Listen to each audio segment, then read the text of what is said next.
Şimdi burada size gördüğüm en ilginç odayı göstereceğim.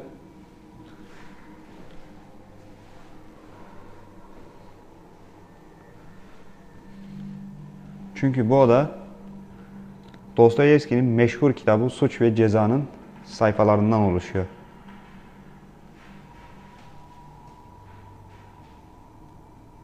Burada kitabın Rusça adı yazıyor. Преступление и наказание. Rusçası bu. Şimdi burada da kitabımızın meşhur kahramanı Raskolnikov var. Burada da Raskolnikov'u görüyorsunuz. Yani bu görmüş olduğunuz odanın tamamı Suç ve Ceza isimli roman için ayrılmış.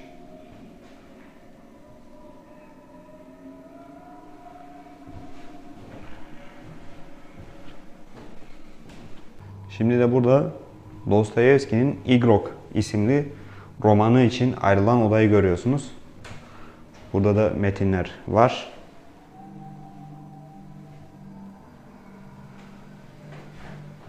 Burada da yazar Dostoyevski'nin ilk karısını görüyorsunuz.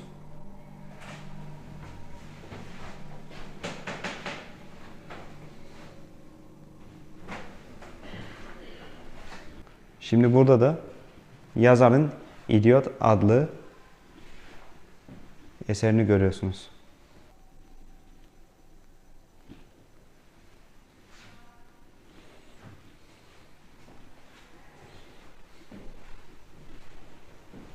Burada da yazarın bir diğer eserine ait tablolar yer alıyor.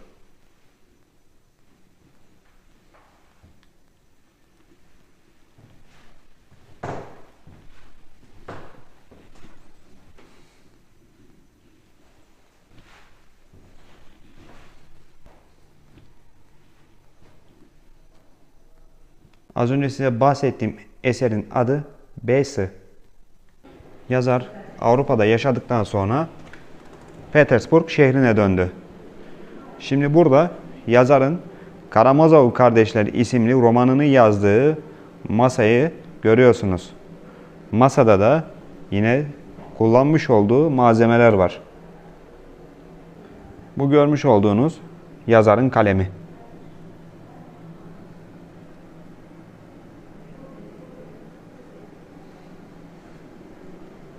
Burada yazarın gözlüğünü görüyorsunuz.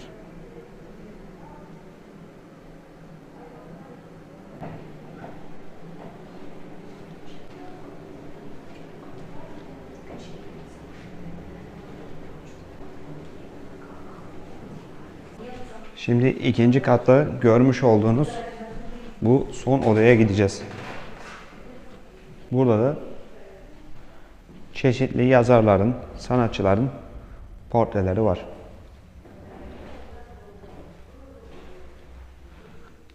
En üstte ise Alexander Pushkin'in portresi var.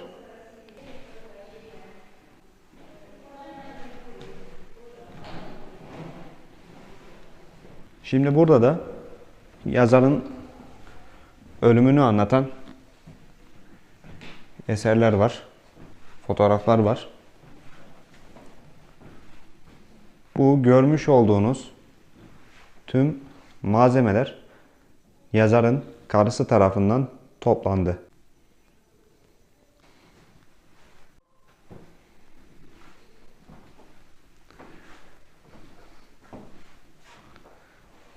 Burada yazarın büstünü görüyorsunuz. Burada da maskesini görüyorsunuz.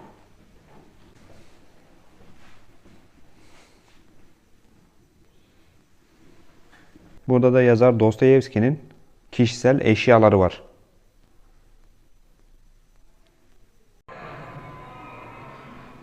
Şimdi bu müzedeki üçüncü ve son kata geldik. Burada bir sinema salonu görüyorsunuz. Bakın bu film Suç ve Ceza romanını anlatıyor. 1935 yapımlı bir film.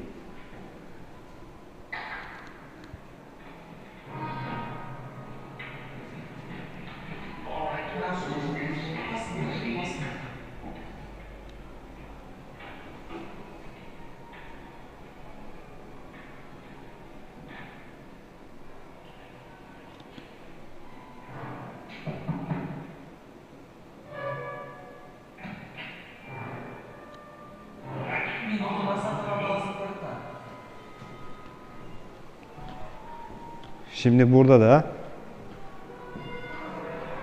Raskolnikov isimli filmi görüyorsunuz. Bu filmde yine suç ve cezayı anlatıyor.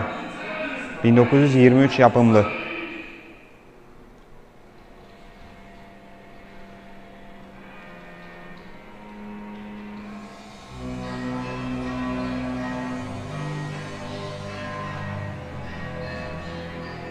Burada da fotoğraflar görüyorsunuz.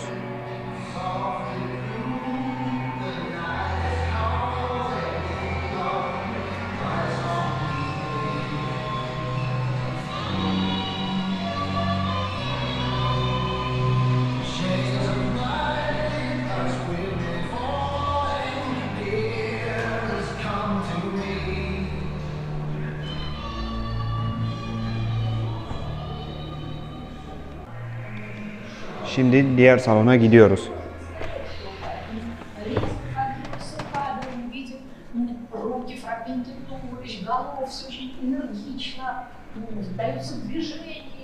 Здесь мы видим совершенно удивительных и лошадей, тройку, и перезвон, чудную любимую собачку Илюшечку. И здесь, смотрите, самый разный жанр. Это беспокойно,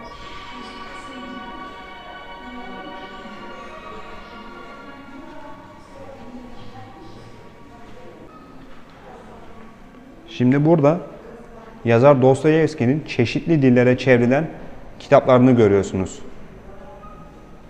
Şimdi müzenin ikinci ve üçüncü katı hakkında ilginç bilgiler vereceğim. Müzenin ikinci ve üçüncü katı bundan 5-6 yıl öncesine kadar hastane olarak kullanılıyordu. Ancak yazarın 200. doğum yıl dönümü münasebetiyle Rusya Devlet Başkanı Sayın Vladimir Putin ikinci ve üçüncü katlarında müze olmasını istedi. Hatta bu müzeyi Rusya Devlet Başkanı Sayın Vladimir Putin bizzat kendisi ziyaret etti. Şimdi bu görmüş olduğunuz odada Suç ve Ceza romanını anlatıyor.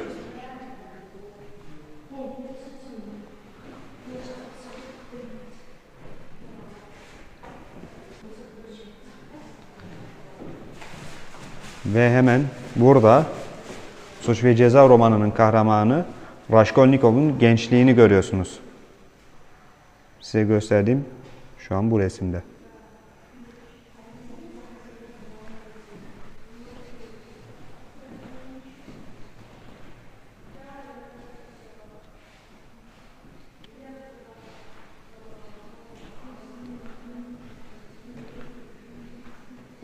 Bakın burada da Raskolnikov var.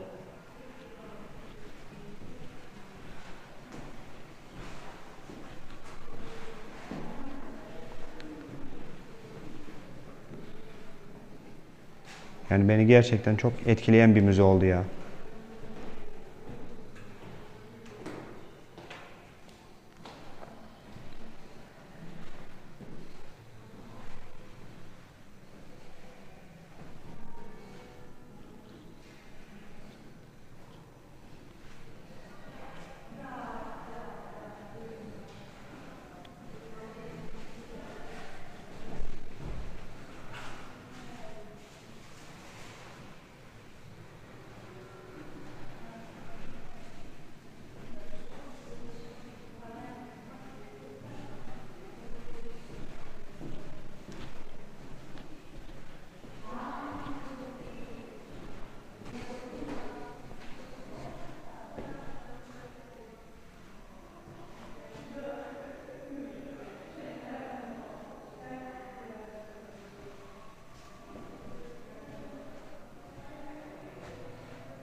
Şimdi bu oda da birinci katta bulunuyor ancak herkes burayı gezemiyor, size onu söyleyeyim. Bu odada yazar Dostoyevski'nin çocuklara ve yetişkinlere okuduğu kitaplar var.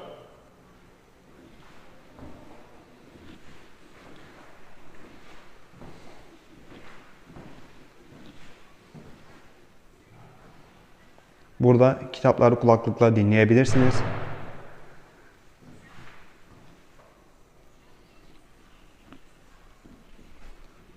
Tam karşıda ünlü yazar Pushkin'in bir büstü var.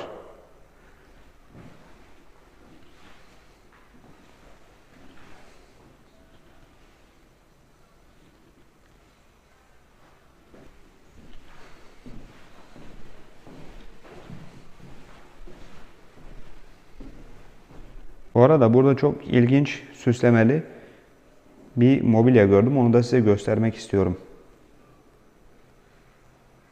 Burada da yine kitaplar var. Ekranda da kitapları bu şekilde incelemeniz mümkün. Dostoyevski, Suç ve Ceza. Kendi uydurduğun bir yalanı söylemek, başka bir ağızdan işitilip tekrarlanmış bir gerçeği söylemekten hemen hemen daha iyidir. Birinci ihtimalde sen bir insansın. İkincisinde ise bir papağandan hiç farkın yoktur. Ve şöyle bitiyor. Sen kimsin? İnsan mı?